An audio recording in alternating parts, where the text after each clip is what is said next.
Good afternoon. Thank you so much for being with us. This is Barcelona. Thank you so much for inviting us, Smart City Expo World Congress.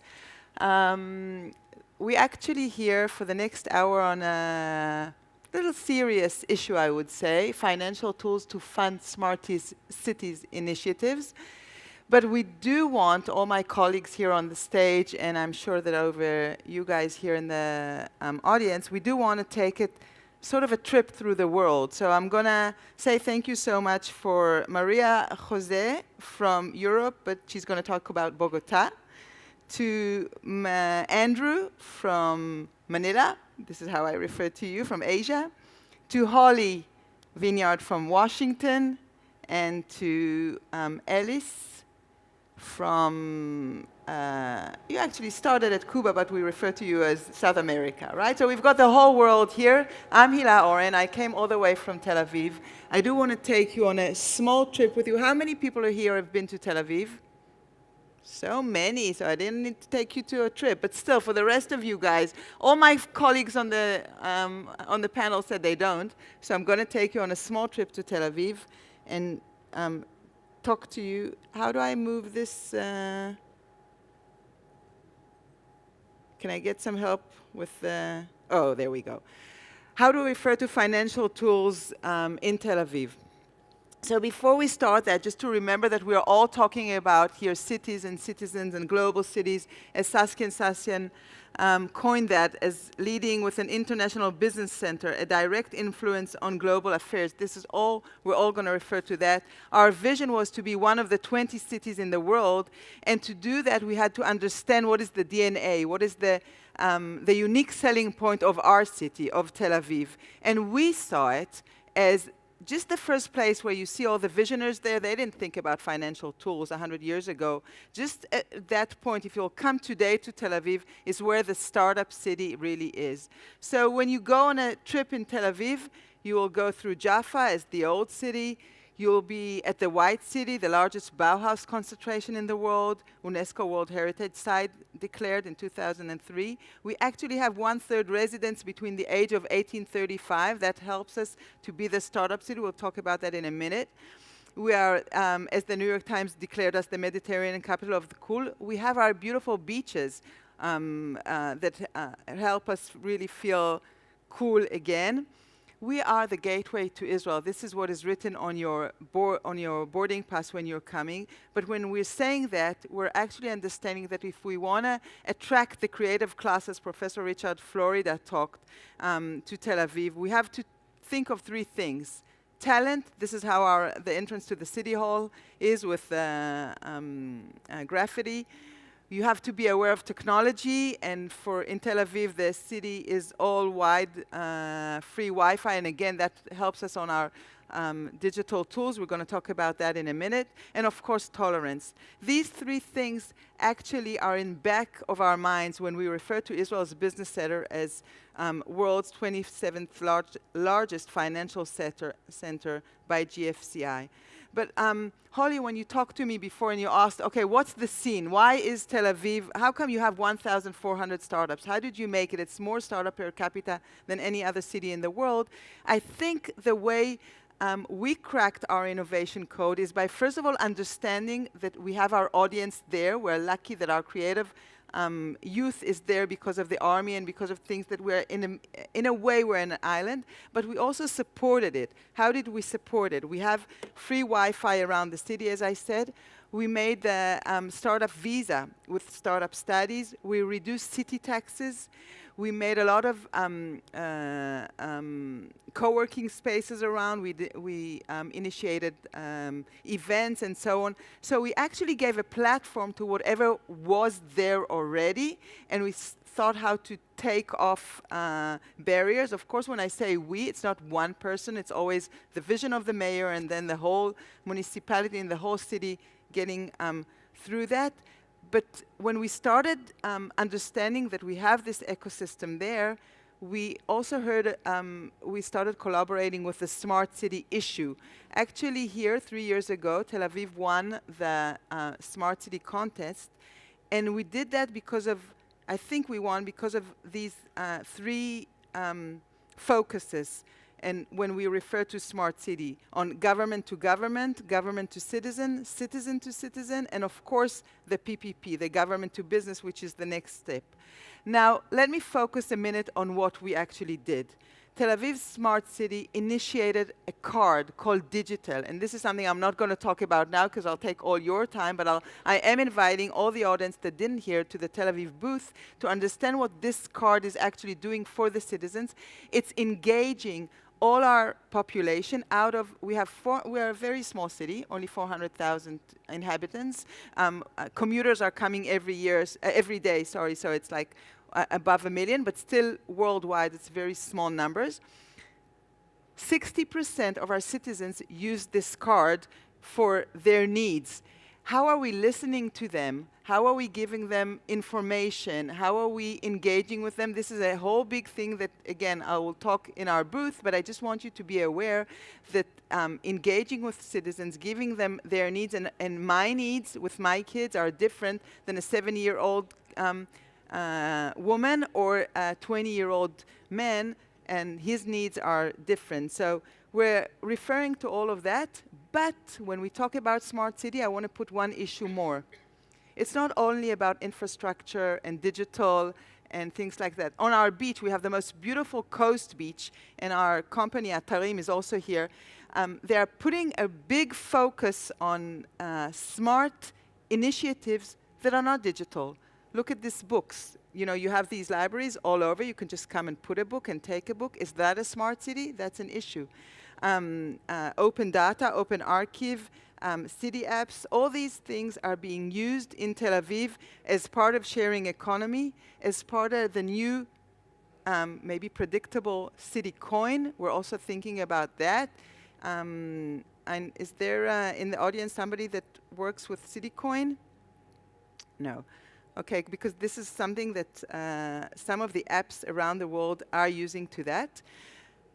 I want to come back to my colleagues, which are the expertise on financial tools and on connections between government to business, government to NGOs. Tel Aviv, actually, when is going to the next step, I work for the Tel Aviv Foundation, and we're working now with the Bloomberg Foundation that puts a lot of emphasis on innovation, the Rockefeller Foundation that puts a lot of emphasis on resilience, and the Van Leer that puts on early childhood. All these foundations are thinking how to bring new money, new resources into cities in new tools. Some of them are through collaborations, some of them are through digital money, through public coin. Some of them are through sharing economy, whether it's workspaces and so on, through traditional philanthropies, through social bonds, through crowdfunding, through PPP, public-private partnerships, impact, etc. I would like to conclude my very, very brief trip to Tel Aviv and move on to my colleagues by saying that I think whoever is here in the audience, we're all sharing a notion that we are actually capitalizing on the unpredictable. We don't know now what is going to be in 10 years from now. We all have our thoughts, and I'm going to listen just now with you guys to the ideas that we have here. But actually, we don't know. Finance looks and seems very, very regulated, very strict. But who believed that 5 years ago would let a taxi driver give us a ride without being licensed? So maybe also money will move on to somebody which is not regulated. I don't know. I'm talking out in the, out in the cloud. Anyhow, I would like to move the speech to Maria. To share, you want to share with us over there? Okay. You need this, I think. Sorry. I think I need exactly.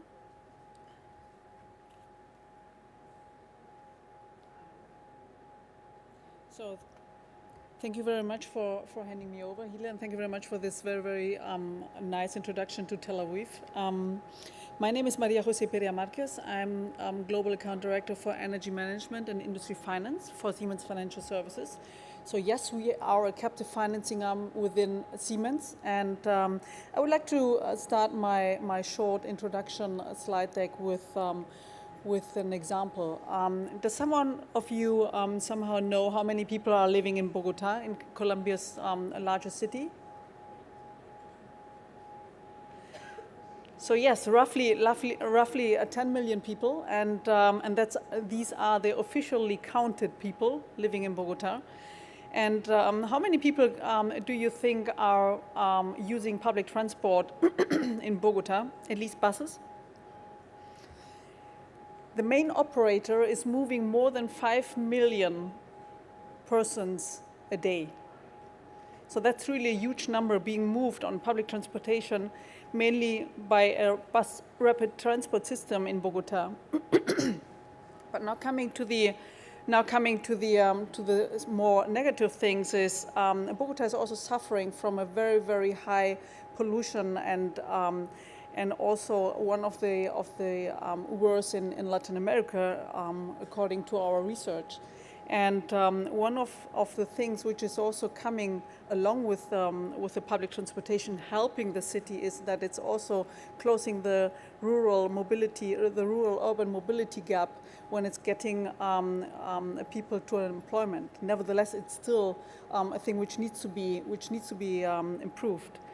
So the urgent thing is how can a city like Bogota replace aged fleets, and how can it be done in a way that it's somehow the allocation of capital is being optimal. And that's exactly what I want to start talking about. So when is really financing helping in order to make smart technologies affordable for cities? And our answer is a very, very abstract one at the beginning, is that we try to understand the entire spectrum. So in order to really understand what is the pain point for a customer, that's exactly the starting point for us to understand also how we can raise a financial benefit to this customer. And by doing so, we try to integrate financing into our solutions so that capital is being optimally deployed for the customer. So that's exactly what we want to try within our solutions. And now going back to our starting point is that typically when we are talking about using electric buses or hybrid buses as an entire fleet, we are seeing that customers are facing the following challenges. It's all about being compliant with climate targets. It's renewing fleets which are getting older and older over years. And every of these things then also on a very, very distressed situation regarding the costs. And of course, cities are trying to do this to cover a population growth, which needs to be also then provided with services in transportation. So what we then do is how can we then put in financing here, not just as a funding capability, but also with our knowledge. And in this particular case, what we try then is to look at the total cost of ownership. So looking at the current situation with conventional propulsion in buses, the total cost of ownership there, and compare it to a future situation where ideally the total cost of ownership by using also then a new technology is lower, of course. And that's exactly the situation we want to promote here, so that the financing costs of such an investment are affordable for the city as well.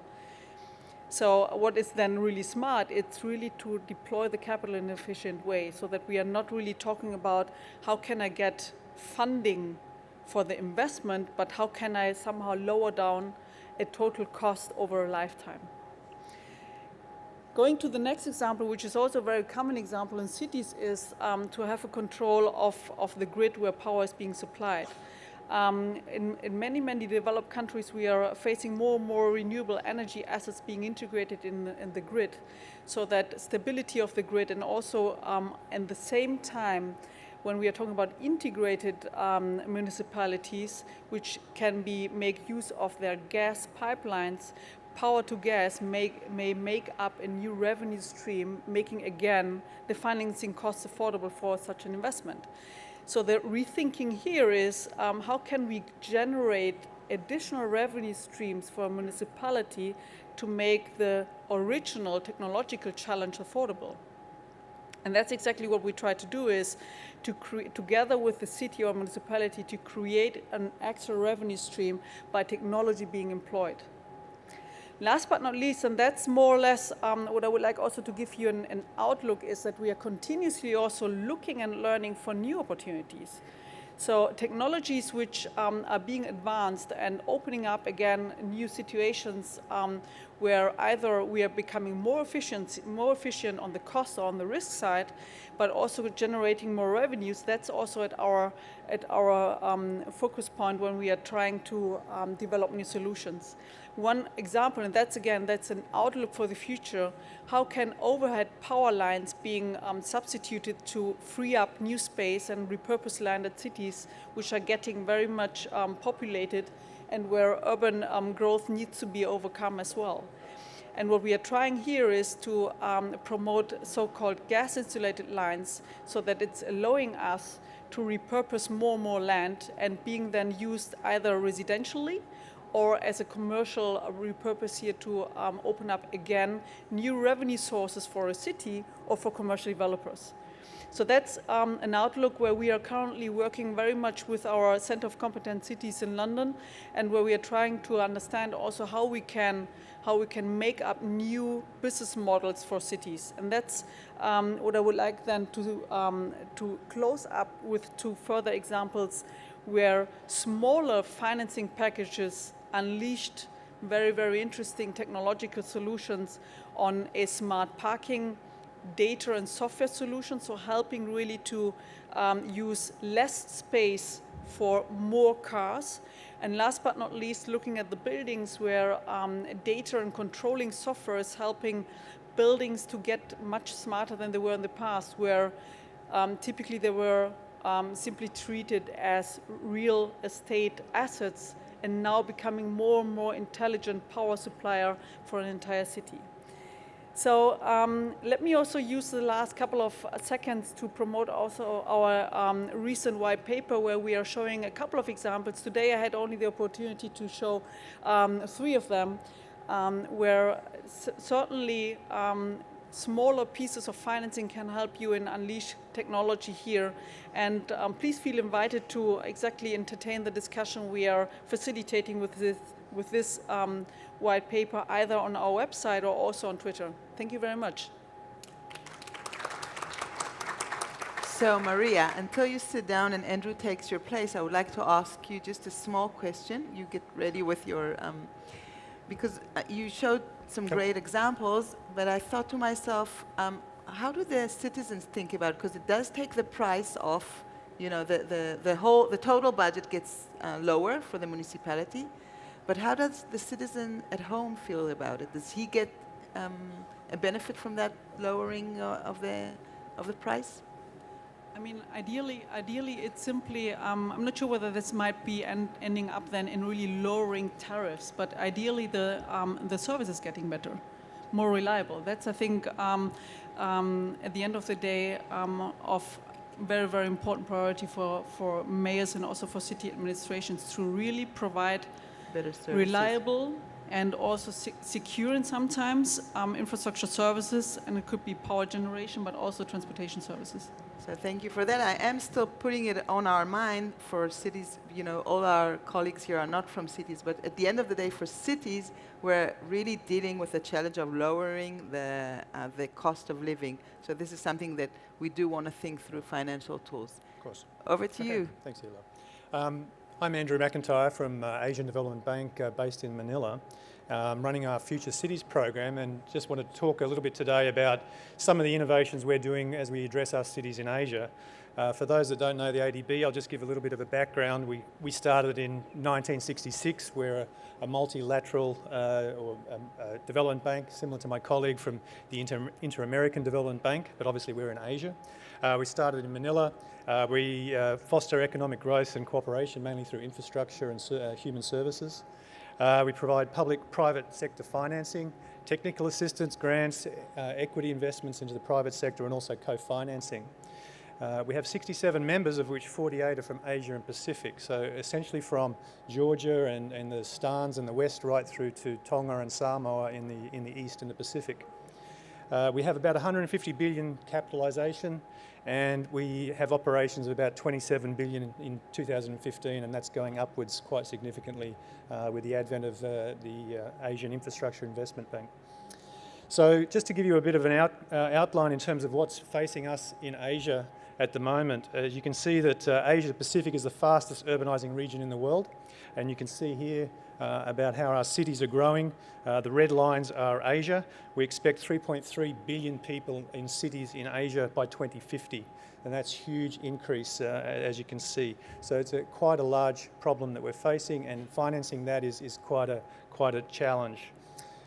So one of the things we're looking at is how can we improve city livability versus the ecological footprint. That's partly our area that we're looking at. And as you can see here, Australian cities have a high ecological footprint, but also have a high livability. American cities even more higher footprint. Middle Eastern cities a little less livability. European cities are moving more in the right direction, but most of our cities in Asia are down this way. And we need to actually move those up into that top left quadrant. So we need to find financing mechanisms to actually make them much more livable, but also that they have a lower ecological footprint. And that's the aim of ADB, one of our objectives. So one thing that we're trialling, we have many different programs. We tend to work with infrastructure, with loans and technical assistance. We're trying to look at things differently. So one of our initiatives is this Future Cities program. And what we're trying to do is bring a 1ADB approach. So instead of in silos in, say, transport and in terms of economics and finance and water supply sanitation, is try to bring a 1ADB approach where we actually cross those silos from within inside the bank. And as cities already do, is having to work across that urban environment. And one of the ways we're doing that is what we call Finance Plus Plus. So we have our investment into the cities, maybe in a $100 million transport project, say in Tbilisi, in Georgia. And what we're trying to do is leverage off that in terms of things like knowledge and other financing to get across the spectrum. So just to give you a bit of an outline of how this is working, cities are already looking at environment equity and their economy. They're already doing this, and how do we get involved in that? They're trying to improve their livability over time against all these negative issues such as climate change, low investment, operation and maintenance, etc. So we come into a city already, we're already in there in most of our cities across Asia, and increasingly we're getting into the secondary cities. We have an investment or core project, and this is how we're trialling in our Future Cities program. So we're trying to build a relationship. It's about relationship building and broadening the investment across the cities. How do we build that relationship over the next 20, 25 years, not just for our own investments, but also for attracting and improving investments from other centres? So one of the ways, the Finance Plus Plus, the first plus is in terms of knowledge. So things like we're getting centres of excellence and knowledge partners into those cities. We're getting twinning city to city and business to city. We're trying to facilitate that. And other partners, other donors and other knowledge partners. Whoops, what happened there? There we go. The technology's failing here. And that's our knowledge side. So that's the first plus in our Finance Plus Plus.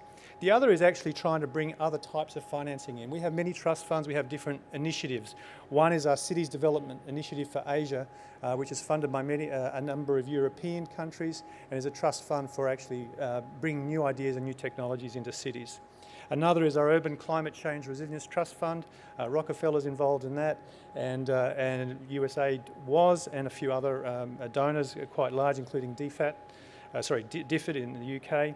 And we have other modalities that we're bringing in. So that's our other finance. We're leveraging other financial products in around our investments. But how do we do that? So we have lots of technical assistance coming in, and in the way it's normally is, it would just normally be transport sector technical assistance amongst a transport project in Tbilisi.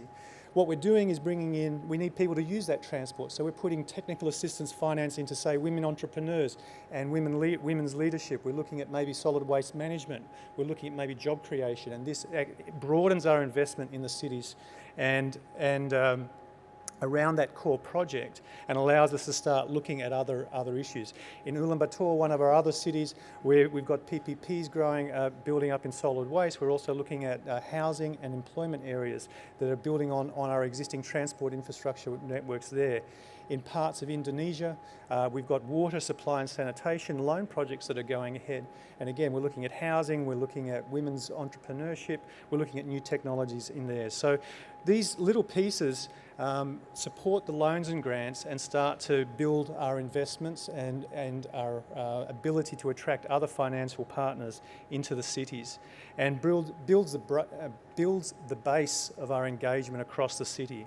So it's this relationship building and becoming an honest broker with the city. They understand that we're there not just to push our own finance, but also to attract other financial partners as well as knowledge partners into the city.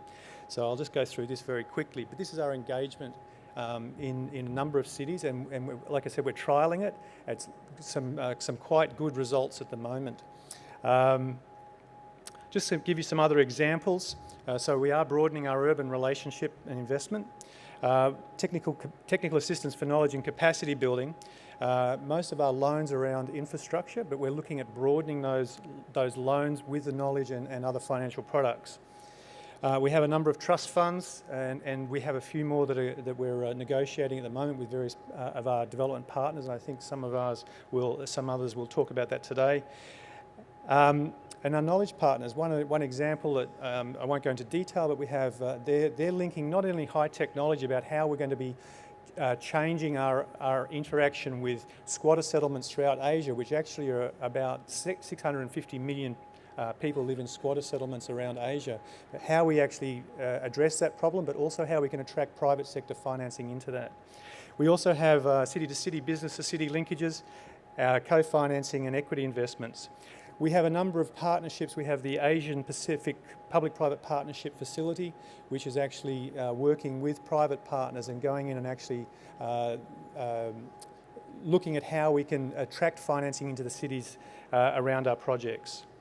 And one other, we've got a few seconds left, is we, together with IDB and all the other development banks and a number of private sector partnerships, are also working with an international infrastructure support system which was developed in ADB as an online platform for private sector projects to be designed and be put up live to attract financing from various investors from around the world. So that's me for the moment, and I'll do that. Thank you very much. Thank you. Andrew, thank you very much. Before I'm wrapping up, before I'm moving to Holly, do you want to take it from here or from there? Okay. So Andrew, just last question for you. Oh, you don't need the slide, sorry. You gave some interesting examples, so many, and I thought, which one of them, all of them, I thought that cities get benefit from them. Does any of them, the citizen itself, the end customer, enjoys it, or is in any connection with you? Does this work? Yeah, it works. Yeah, oh, absolutely. I mean, the citizen is a core part of this. So we have a Smart Cities program, which is coming under the Future Cities, that's actually bringing citizens together to be involved in the planning. So it's citizens and businesses and government together. The Smart Women, Future Women, Future Cities program is directly targeted at women in the cities. Speaking about women, yeah. And so, I mean, that's really fundamental in this. So yeah, at every step of the way, we have people from all walks of life involved in the projects. Thank you. Holly, to you. Thank you very much. It is really a pleasure and a privilege to be on this distinguished panel, so thank you very much for having me. It is also my honor to represent the U.S. Department of Commerce. I serve as the Principal Deputy Assistant Secretary for the Commercial Service. And let me just tell you a little bit about the Commercial Service, because this is an extraordinary organization that I hope that you'll use this expo to get to know. We're located in about 80 locations abroad, as well as in 100 locations in the United States, as well as having a strong Washington presence. And what we do is we help our clients, who are those who create U.S. jobs through trade and investment. So our clients can be those U.S. companies that are exporting smart city solutions, goods or services, or they can be foreign investors that are coming into the United States to deliver investments that help with smart cities. And we're very pleased at this expo to have several of our cities here. We met with Atlanta this morning. I know Los Angeles is here for the first time, and other cities are here as well. So I really hope you use the opportunity to meet with our team, to meet with these cities, to be able to see how we can help connect you. Because that's what I think both smart cities are about, the connectivity, as well as the Commerce Department in helping you find those connections. I'd like to acknowledge some of my colleagues who are in the audience. We have here Rob Peasley, who heads our Smart Cities team in Europe, who's taken that over recently from Nick Kuchova. They served as the intellectual thought leader behind what we do. We also have Dan Crocker, who is our senior commercial officer based in Madrid, who's with us today, as well as a large team of nearly about 40 people. Some of my colleagues from Washington have come, and I'd really like to acknowledge Vinay Singh, who is the person who helped create this guide that I'm going to be talking to you a little bit about, the Smart Cities, Regions, and Communities Export Opportunities. So I think this is a great resource for all companies that are in this space. Also, Joe Paiva, our Chief Technology Officer from the International Trade Administration, is here again this year and has some great thoughts about interoperability and the cost opportunities when you're not interoperable. And then finally, Saku Ri from NIST is here. And so I think really some of the team members are really fascinating people, and I hope you have a chance to interact with them in the hallways after this. So you heard earlier in the opening how the White House has hosted a couple of summits on smart cities and how the White House has been providing financing through the U.S. federal government. And I'd like to talk more in particular about what the U.S. Department of Commerce has been doing. NIST, our National Institute of Standards and Technology, sponsors what's called the Global Smart Cities Team Challenge. And this is a competition-based model that encourages collaboration and the sharing of ideas and best practices.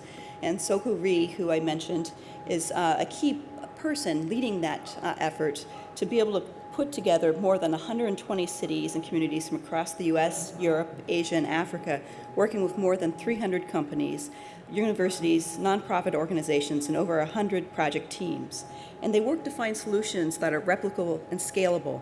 And that, I think, is an important effort because there are so many challenges on both the technology side as well as the financing side, that having cities engage in these conversations where they're sharing with these ideas with each other is really important. A couple of weeks ago, the Commerce Department sponsored in Chicago, a Discover Global Markets conference focused on smart cities. And one of the key observations that came out of that conference is that cities both want to be unique, as well as they're often afraid of being very much on the cutting edge, because someone is always going to be coming up faster with a better solution later on. And so the question is really, how do you be the leapfrog, but also the person who is coming up with something that keeps your city's culture intact and that lets you lead? And so in my mind, the Smart Cities Challenge that NIST leads helps cities grapple with those dilemmas. How do you be both in the front, but also stay in the front? How do you share those best practices? How do you engage with the community? How do you encourage inclusiveness? How do you share those best practices? So I wanted to really highlight what they're doing there, especially since Soku is with us today. I've already mentioned this guide. This guide, I think, is really a very useful, although very heavy publication. So we have a link to it on our website, which is www.export.gov/smartcities. We also have a QR code that if you interact with any of us, we can give you the QR code so that you can download this more easily, because it is quite heavy. And none of you, I assure you, want to be carrying it home with you. But what it does is it's divided into four main sections. The first one deals with access to capital, because without access to capital, little happens. And so there are a couple things I want to highlight there, what the guide can tell you about. For those of you who are not U.S. companies, you can still avail yourselves of some of these resources. One of those is the U.S. Export-Import Bank. If you are a foreign company importing U.S. technology, you can use Ex-Im Bank funds. If you're a U.S. exporter, you can also tap into the U.S. Export-Import Bank. We also have a program in the U.S. called the U.S. Trade Development Agency. They provide things like feasibility studies. They're doing some great work right now in India, for instance, to be able to help them develop master plans for their smart cities. Prime Minister Modi has asked various countries around the world to take a lead on working with different smart cities. And so we have 3 that we're working with, and the U.S. Trade and Development Agency has provided some of the funding to go behind the master planning for that. They also lead reverse trade missions to the U.S. And so already this morning we were thinking of some ideas that where it might be interesting for foreign delegations to come visit some of our cities to be able to see what innovations have been tried in Los Angeles with the street lamps, for instance, with New York, how they've used advertising as a financing model to be able to develop different technologies. It also talks about what we do in terms of trade promotion. We have activities in over 40 countries that are highlighted in here. It talks about the different industry sectors, whether it's energy, transportation, ICT, or what we're doing on standards. And it talks about what we're doing on the Internet of Things. So I highly encourage you to take a look at this guide, because I think it really lays out very nicely what the different programs are. Within the Commerce Department's commercial service, we also have the Advocacy Center, which will advocate for our companies when encountering foreign government procurements. And we also have our Select USA program, which you can hear more about tomorrow in an event that we'll be doing at 11:30 in the Agora space. And that is a useful way for foreign companies to come and look at what the opportunities are in the U.S., and we'll talk about the data tools that are available there. I also, in my 10 remaining seconds, wanted to note we work with the different development banks. We have senior commercial officers there to help you navigate them to find what the best financing tools are. And I just very wanted to quickly close on the fact that we now have, through the UN, the Green Climate Fund, which is headquartered in Songdo, South Korea. I had the opportunity to visit it about a month ago. And this is a real smart city. It was mud flats 5 years ago. It is now high rises. And there the UN has the Green Climate Fund, which is just starting to disperse projects that are really meant to mitigate the effects of climate change. And so by mobilizing funding to invest in low-emission, climate-resilient projects in developing countries, I think that is another excellent source of funding that still a lot of people don't know about because it's so new. And we do have an office in South Korea that is there and able to help U.S. companies also navigate that new institution. So thank you so much. Thank you, Holly. And again, as you wrap up, and before I move on to our concluder, Alice, I just want to ask you a small, you can step down, I'll just ask you a small question because I promise you I won't ask you about Trump, so I won't, but I will ask a small question. You just referred to a city, I didn't get the name, that switched from mud huts to high buildings. Do the end citizen, again, the end consumer, the end citizen really feels that his life is better, that his cost of living is lower, that he can get a better hope for his life? Sure, but is this on? Sorry? Is this on? Okay, great. Yeah. First, I'm a civil servant, so I will be staying with the furniture into the new administration, as will many of my colleagues that I just noted who are here. So we look forward to continuing to engage with companies to help them find smart city solutions. Songdo, South Korea, is out by Incheon Airport, and 5 years ago, as I mentioned, it was just mud flats. Now it has a vibrant community. I think the challenge is still bringing in all of the elements of the communities. I understand that people who have families really value the ability to have their students go to good schools, their kids go to good schools, and are liking Songdo. For those who prefer the nightlife of Seoul, it's a little bit ways away. I think for younger people, they're still catching up to be able to have those enticements. It's a challenge, but I think that they are aware and they are working on that. Great. So thank you for the authentic answer, and I'm off with you, Alice. Thank you, Hila. My name is Elis Juan. I'm responsible for cities and urban development at the Inter-American Development Bank. We host the Emerging Sustainable Cities program, which is in essence basically what I will be drawing my information to share with you today some of the things we've learned through the last 6 years. The program has today 72 intermediate cities in it. So a smart city is a space that uses information technology to better deliver, to more efficiently deliver urban infrastructure and public services. And it does this while at the same time preserves economic and environmental assets for future generations. So for simplicity, one of the things we're doing to get to the financing is we're decomposing a smart urban infrastructure investment into the smart component and the non-smart component. So take the example that Maria was saying about public transportation. So in a smart public transportation system, the smart component would be the GPS that you put into each bus, the sensors that you put into each traffic light and bus stops, the cameras, the monitoring center, the applications, and so on. And then the non-smart infrastructure will be, well, the dedicated lines that you need in streets and avenues so the bus can go, and the fleet. Now, don't invest in the smart component if you still haven't fixed the non-smart. If you haven't the dedicated lines, if you have an old fleet of buses, you haven't repaired your bus stops, it doesn't make any sense. So that's a number one. Second is this concept of efficiency gains. And I'm going to link this later on with the financing tools. Efficiency gains is what we gain when we migrate to provide a particular urban infrastructure or a particular service via a smart information technology. Take property taxes in our region in Latin America. In average, property taxes, by the way, is the most important source of income for our cities. In average, we collect 0.3% of GDP. That figure in OECD countries is 2%. The reason why we are so low is, in essence, the same usual ones, no?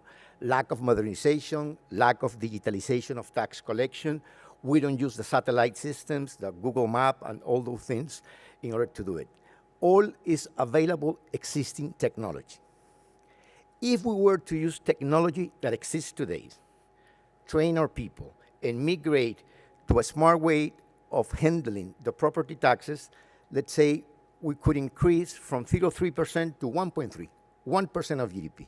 Well, 1% of GDP in property tax collection will represent to the region an efficiency gain of $53 billion.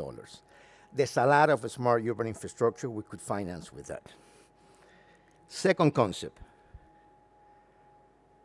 migrating from a traditional way of managing a city to a smart way of managing a city is a process. It doesn't happen overnight. It requires careful planning and even better execution. Doable, but it needs to be conceived as a process.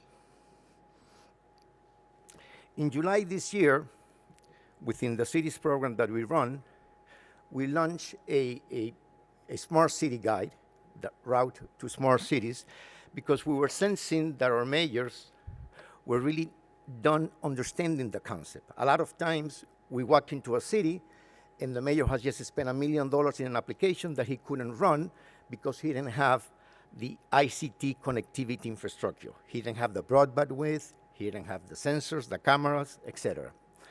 And we run with our technology partners, the usual suspect, Microsoft, Cisco, Telefonica, an example for an intermediate city between 250,000 and 500,000 inhabitants, a city with a density of 46 people per hectare in a geographical area of 162 kilometers, very similar to our cities. And the cost of the basic ICT infrastructure that you needed to be able to migrate to a smart city was $30 million, not a hell of a lot. Now, we believe that the way to really be able to develop good, innovative financing tools is if you're able to monetize the efficiency gains. And I think that's what makes a transaction bankable. So take the example of a water utility. In our region, half the water utilities are in financial distress. Has to do with a lot of things. But in average, our technical and commercial losses are between 50 to 65%. So let's say you migrate and you start using smart metering. And in the smart metering, you take from, let's say, 50% of technical and commercial losses all the way to 20%. Well, that 30% is an efficiency gain. If you can monetize that, I'm sure you're gonna be able to get good terms for the financing of the metering units. And to finalize, this is an example of a city in our program. This is the city of Nassau in Bahamas. In that city, we are changing around 35,000 public lights to a LED kind of technology. And in doing so, we're going to be getting an efficiency gain in terms of electricity consumption of about 60%. So you're going to take from almost 80,000 kilowatts per night all the way to 32,000 kilowatts per night. That, monetized, is equal to $5 million per year. And we're already talking to commercial banks in Bahamas to be able to finance the electrical utility to change this technology. So basically, just to wrap up, three very important concepts that I'd like to leave with you.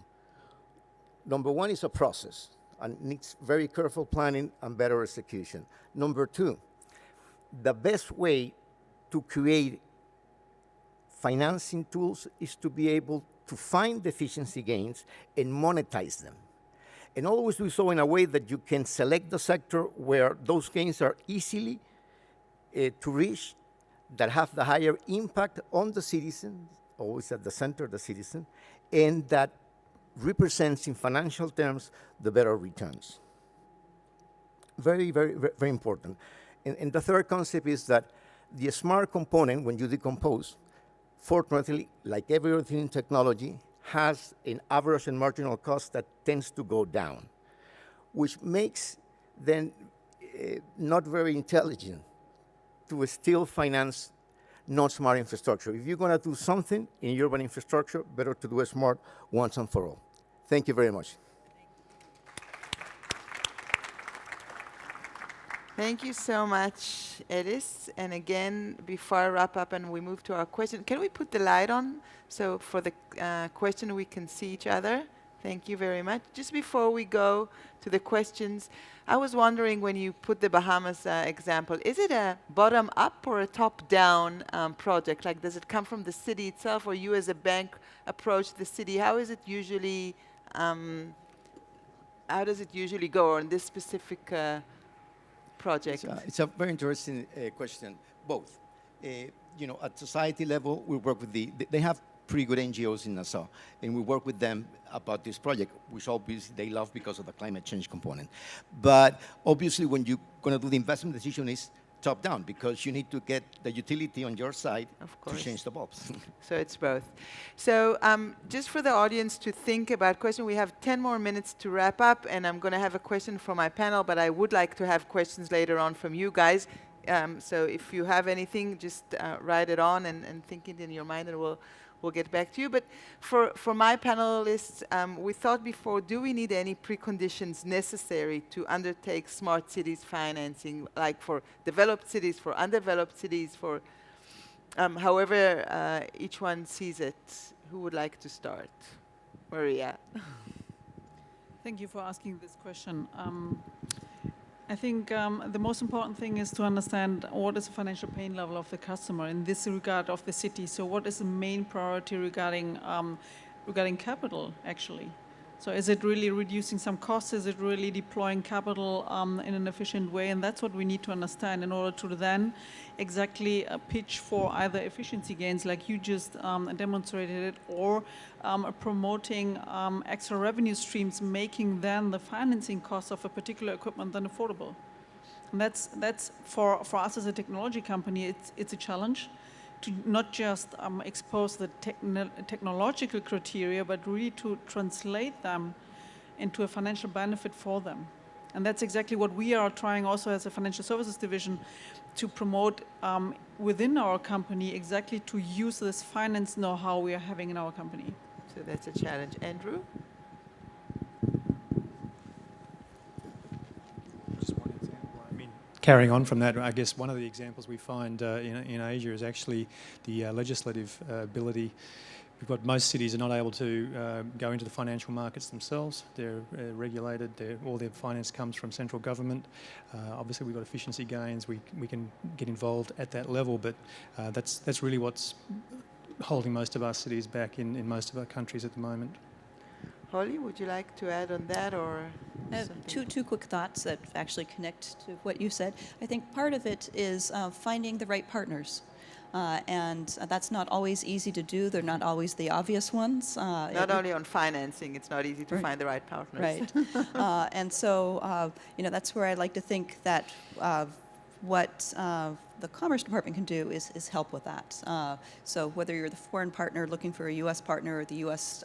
Company looking for a foreign partner, that's something that I think we're good at, and we're getting better at it with smart cities as we're looking at the different challenges there. And then I'd say there's one technical thing, and you touched on it actually in your opening comments, is that's free Wi-Fi, because that empowers everybody.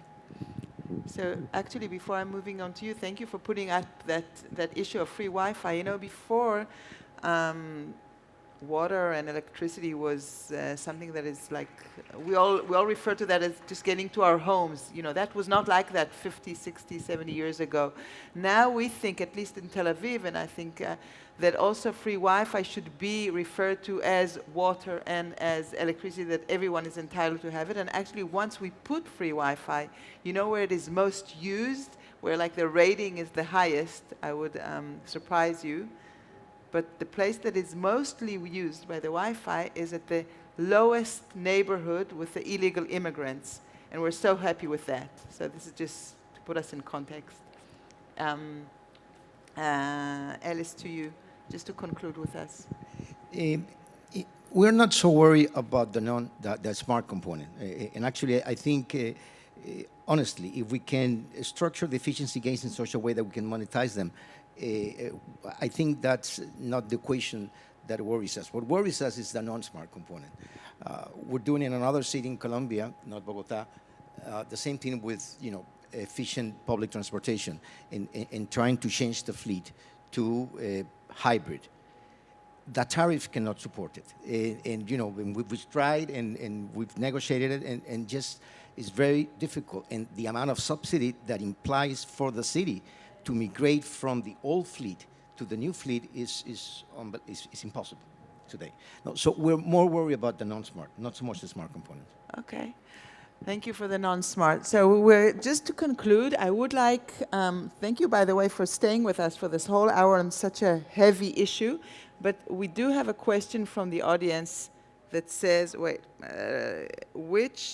me with that. Which one is that, the highest one, the most rating one?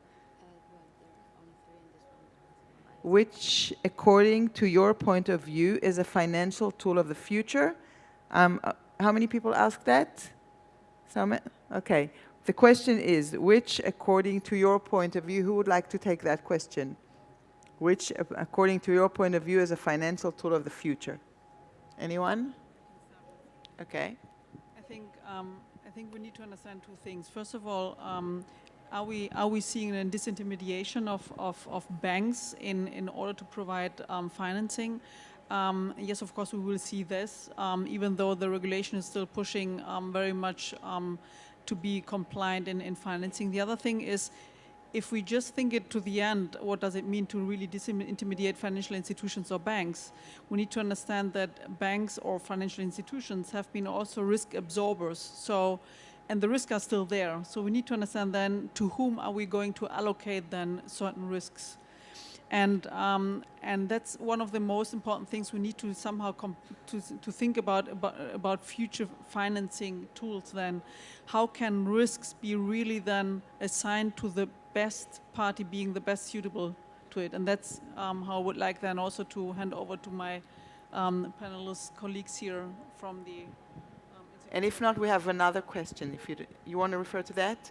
Yeah, just briefly, I mean, there's all kinds of techniques and instruments and PPPs and bonds and green bonds and this and that. But at the end, and this intimidation of banks and so on. But at the end, it's back to basics, no? And it's about risk and return. And people, institutions, investors will lend to anything that makes sense because the risk and return I'm getting satisfies me. The world has never experienced such a level of global liquidity as we do now. And we face crisis, liquidity doesn't evaporate, doesn't go to Mars, doesn't go to another planet. It changes domicile, location, asset class, country, you name it. But it's there. So it's, again, back to the basics. I want to, unless you really want to refer to this, or if not, Stephen Jasmine asked, do you find that financing mechanism transfer between developed Tier 1 cities, developed Tier 2 cities, and 3 cities, long tail, and emerging and developing cities? Yeah, complicated question. I think probably yes and no. Isn't that a very diplomatic answer? I think in some ways we can learn from, certainly the second and third cities and the developing cities can actually learn from what's happened in the Tier 1 cities. It's also an opportunity for those cities to learn from the mistakes and actually jump over those technologies and the approaches and the financing mechanisms that didn't work in the Tier 1 cities and have actually caused a lot of grief. And so we're seeing that in Asia very substantially in the smart cities approaches and the other technological areas that we're moving ahead. So learning from those mistakes and avoiding them and jumping over and actually becoming, as you pointed out in Korea, moving from essentially a swampy village to a high-tech city in less than a generation. Thank you. So before I thank all my colleagues, I do want to leave the last minute for myself to answer, because this question, when it says, which according to your point of view is a financial tool of the future, I do want to share you my very personal passion. I do think that cities in the future are going to have city coins. Just like in old ancient times, they're going to have, in a way, sharing, just like sharing economy, we're going to share our each city coin, Tel Aviv coin, Barcelona coin, Manila coin, and on each coin, it's actually going to take the cost of living a little bit lower, because it's going to be based upon sharing and exchanging. Now, it's a whole methodology, but it started working in some places around the world. It's really exciting, and I think, like we couldn't predict before the telephone that we're holding now. 5 years ago, we wouldn't believe that it will take us and navigate us and WhatsApp us and whatever. So I think also money will look very, very differently, although we don't believe that, but in 10 years from now. So I would like to thank so much, with applause, to my colleagues, to Maria Jose, to Andrew McIntyre, to Holy Vineyard, and to Juan Ellis. Thank you very much for being with us, and thank you for your being so patient. Enjoy the rest of the day.